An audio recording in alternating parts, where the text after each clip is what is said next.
Very good morning, students. I am Pradeep Singh Dayal, behalf of Suraj Education Group.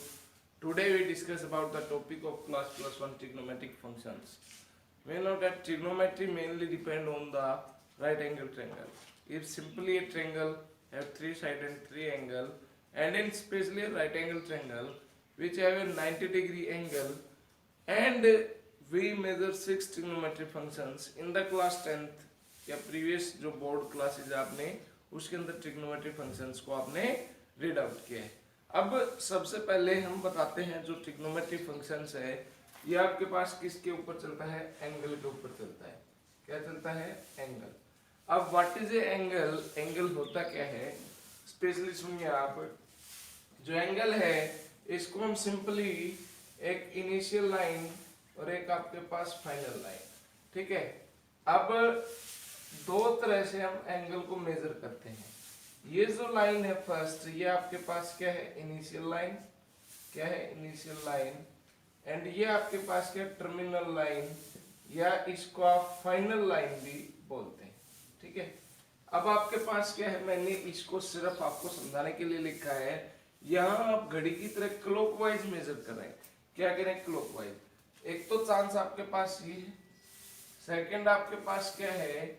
यदि आपकी initial line आपको ये given है, उसके बाद फाइनल या टर्मिनल लाइन आपके पास ये गिवन है, यहाँ आप एंगल को मेजर करें। एंगल को हम थीटा वगैरह से रिप्रेजेंट करते हैं। तो कोई भी एंगल है उसको हम क्या बोलते हैं? Initial line. अब आपके पास फाइनल लाइन के साथ एक शेयरिंग बनाएगी। वो शेयरिंग एंगल क्या होगा? क्लॉकवाइज और एंटी क्लॉकवाइज। जब हम डायरेक्शन देखिए, यहाँ क्या है आपके पास? Anti clockwise. क्या है? एंटी क्लॉकवाइज डायरेक्शन होती है। तो जब आप इस एंगल को मेजर करते हैं तो ये एंगल हमेशा क्या होता है? पॉजिटिव। क्या होता है बेटा? पॉजिटिव। और ये आपके पास फर्स्ट क्वाड्रेंट से चल के जो एंटी क्लॉकवाइज है, यहाँ आपके पास एक्स एक्सिस है, ये वाई एक्सिस। फर्स्ट क्वाड्रेंट से चल के सेकेंड, थर्ड एंड अगेन कहाँ तक? फोर्थ क्वाड्रेंट तक आपके पास जो अपना रोटेशन है इसको कवर करता है। क्या करता है? कवर। तो जो एंटी क्लॉकवाइज है, यहाँ डायरेक्शन क्या है? First to fourth. कहाँ है? First quadrant to fourth quadrant. अब नाउ सुनिए, जो एंटी क्लॉकवाइज के बाद हम बात करते हैं क्लॉकवाइज डायरेक्शन। तो इन द क्लॉकवाइज डायरेक्शन, ये जो डायरेक्शन है वो क्या है? क्लॉकवाइज। क्लॉकवाइज जो डायरेक्शन है इसके ऊपर जो आपका एंगल है वो आपके पास नेगेटिव साइन को शो करता है। क्या शो करता है? Negative sign. अब यहाँ जो आपके पास टर्मिनल है वो आपके पास कहाँ है? फोर्थ क्वाड्रेंट, फिर उसके बाद थर्ड क्वाड्रेंट, फिर सेकंड, फिर फर्स्ट। तो यहाँ फोर्थ से शुरू होके कहाँ तक आता है? वो फर्स्ट तक आता है। तो ये आपके पास थोड़ा सा कॉमन पॉइंट्स आपको ध्यान रहेंगे। यदि मैंने थीटा लिखा है आपके पास 60 डिग्री, तो इसका मतलब ये फर्स्ट टू कहाँ जा रहा है? फोर्थ जा रहा है, ठीक है। पॉजिटिव डायरेक्शन में है, तो इसका मतलब हमने इसको क्या किया है? मेजर किया है एंटी क्लॉकवाइज डायरेक्शन में। अगर theta is equal to -240 degree आपके पास, तो ये फोर्थ से फर्स्ट की तरफ जा रहा है, यानी कि नेगेटिव है। तो इसको हमने मेजर किया है क्लॉकवाइज डायरेक्शन में। किस में मेजर किया है? क्लॉकवाइज डायरेक्शन में। अब आपके पास जो एंगल्स होते हैं अकॉर्डिंग टू क्वाड्रेंट्स, क्या होते हैं बेटा? अकॉर्डिंग टू क्वाड्रेंट्स ये आपके पास मेजर किए जाते हैं, ठीक है। अब क्वाड्रेंट, क्वाड का मतलब आपके पास 4 पार्ट। कोई भी आपके पास 360 डिग्री का एक रिवोल्यूशन है, उसको आपने ब्रेक किया तो 90 डिग्री के पेयर में आपके पास 4 इक्वल पार्ट डिस्ट्रीब्यूट हो जाते हैं, जिनको हम क्वाड्रेंट बोलते हैं। तो सबसे पहले यहाँ आपके पास 0 डिग्री, फिर आपके पास यहाँ 90 डिग्री, फिर ये आपके पास 180, ये आपके पास 270, ये आपके पास 360, ठीक है।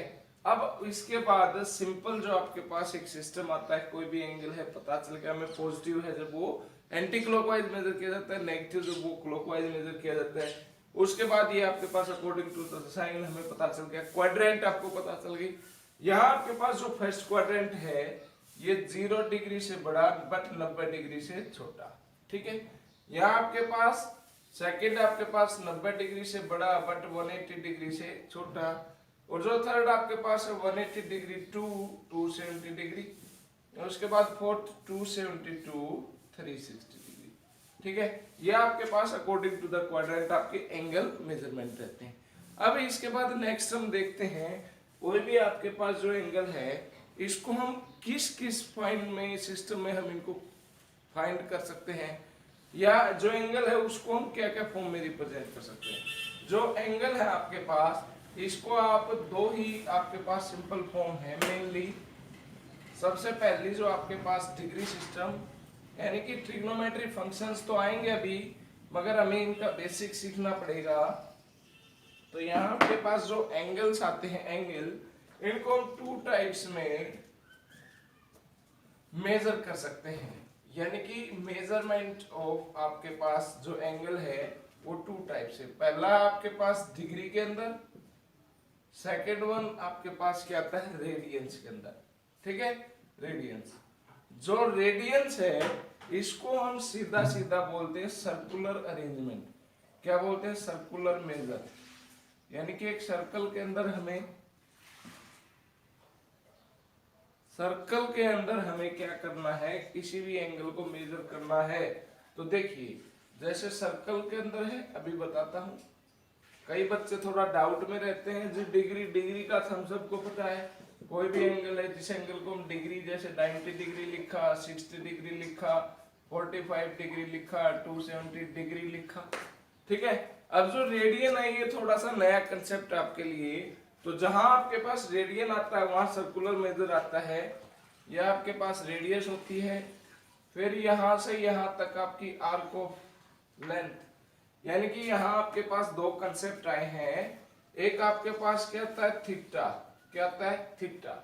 तो यहां आपके पास जो रेडियंस में होता है इसकी नोटेशन देखिए, कोई भी न्यूमेरिकल वैल्यू, जैसे आपके पास कोई भी एंगल है उसके ऊपर अगर आपने c से रिप्रेजेंट किया है, जैसे 3 रेडियन, तो 3 रेडियन क्या आएगा 3c।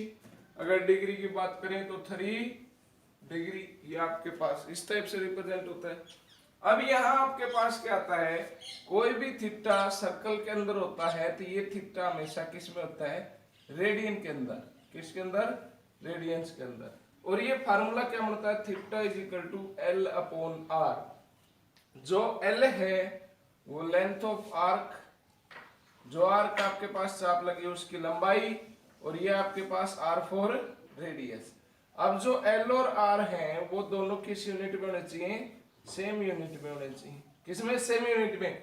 और जो थीटा है वो किसके अंदर आएगा, वो आपके पास रेडियन के अंदर आएगा। जैसे एग्जांपल के तौर पे इफ मैंने क्या लिखा है, L is equal to 44 centimetre, R is equal to आपके पास 2 सेंटीमीटर, देन थीटा क्या मिलेगा, L अपॉन R क्या बनेगा आपके पास 44 डिवाइड बाई 2 किया तो आपके पास 22।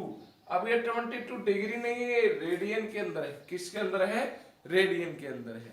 अब रेडियन और डिग्री दो नाम तो आए, अब आपके पास क्या होगा, जो एंगल्स हैं वो डिग्री में कैसे आएंगे, रेडियन में कैसे आएंगे? क्या कोई फार्मूला होता है डिग्री से रेडियन में जाने का, रेडियन टू डिग्री में? तो एक रिलेशनशिप होती है, क्या होती है बेटा, relationship between degree and radian. Radians और जो आपके पास डिग्री है इसके बीच आपके पास एक रिलेशनशिप होती है।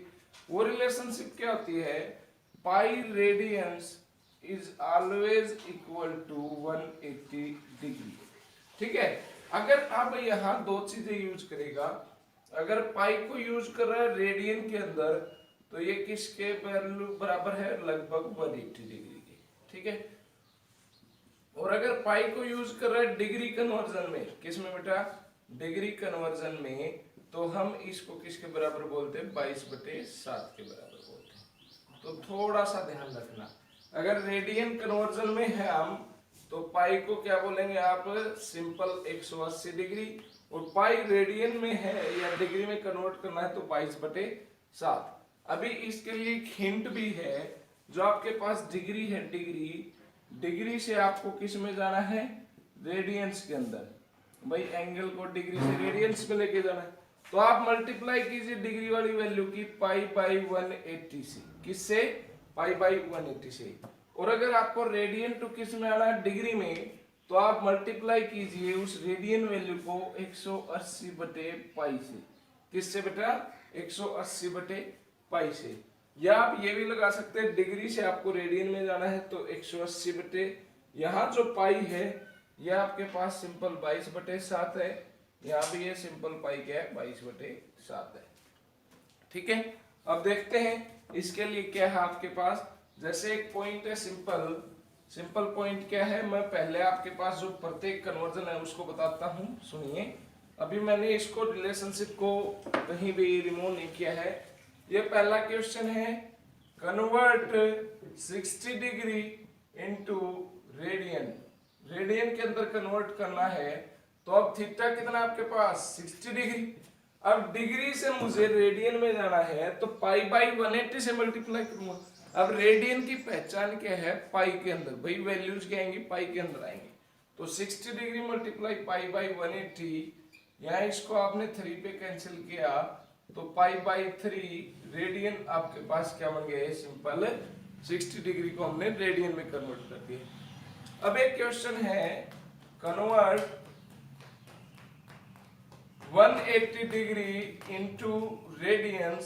जो है रेडियंस में कन्वर्ट करेंगे 180 डिग्री को, उसको कैसे करेंगे, थीटा इज इक्वल टू कितना आएगा, 180 डिग्री मल्टीप्लाई पाई बाई 180, तो ये कैंसिल, तो ये क्या आएगा, पाई रेडियन के बराबर। ठीक है, अब थर्ड और भी लिख सकता हूं मैं कि मेरे पास एक वैल्यू गिवन है, वो वैल्यू क्या है आपके पास, अब क्या है, theta convert 5 pi by 3 radians या इनटू डिग्री, इसको डिग्री में कन्वर्ट कीजिए, देन आपके पास थीटा क्या मिलेगा, 5 पाई बाई 3। अब इसको मल्टीप्लाई किससे कराते हैं, 180 बाई पाई से। पाई से आपका पाई कैंसिल, 3 से किया 60, 60 इंटू 5 किया तो 300, यानी कि 300 डिग्री आपके पास एंगल आ चुका है। नेक्स्ट अगर और भी आपके पास एक और कन्वर्जन आता है, उसको ध्यान रखना है। ये आपके पास क्या है, जो मैंने रेडियन तो बताया, उसके साथ एक सेक्साडेसिमल सिस्टम आता है। वो क्या बोलता है कि जो एक राइट एंगल है, यानी कि एक क्वाड्रेंट है, वो 90 डिग्री के बराबर होता है। अब आपके पास जो एक डिग्री है वो 60 मिनट, यानी कि 60 मिनट के बराबर होती है, और जो एक मिनट है वो 60 सेकंड किसके बराबर बेटा, 60 सेकंड्स के बराबर होती है। किसके, 60 सेकंड। अब मुझे अगर एंगल को कन्वर्ट करना है, अगर फ्रैक्शन पार्ट में आ रहे हैं, जैसे मैंने क्या किया, अब थीटा कितना है आपके पास, 3/4 रेडियन है, इसको कन्वर्ट करना है इनटू डिग्री में, तो हम इसको लास्ट एंड तक कन्वर्ट करते रहेंगे, मिनट सेकंड तक। तो जैसे आपके पास थीटा है 3/4, इसको हमने 180 बटे पाई से मल्टीप्लाई करना है। 180 बटे पाई, 180 को देखिए क्या आएगा, 22 बटे 7, इसको काटा 45 पे, कितने पे, 45 पे। अब इसको और भी अगर आप सिंपल, चलो और भी आपको सिंपल करना है, यहाँ प्रोडक्ट कीजिए, कितना आएगा, 7 21 गुणा में 45, 21 गुणा में 45 बटे आपके पास 22, इससे भाग करते जाइए। अब सबसे पहले आपको क्या मिलेंगी, डिग्रीज के अंदर वैल्यू, उसके बाद जो वैल्यू बचेगी उसकी 60 से मल्टीप्लाई कर दीजिए फ्रैक्शन पार्ट की, वो आपके पास मिनट के अंदर कन्वर्ट हो जाएगी। ठीक है, तो इस टाइप से आप अपनी डिग्री कन्वर्ट कर सकते हैं। कल हम मेनली क्वेश्चन करेंगे आगे डिग्री कन्वर्ट, उसके बाद जो रिलेशनशिप आपके पास किसका है, एल थीटा आर का रिलेशनशिप से, उसके ऊपर भी क्वेश्चन करेंगे। Thanks, have a nice day.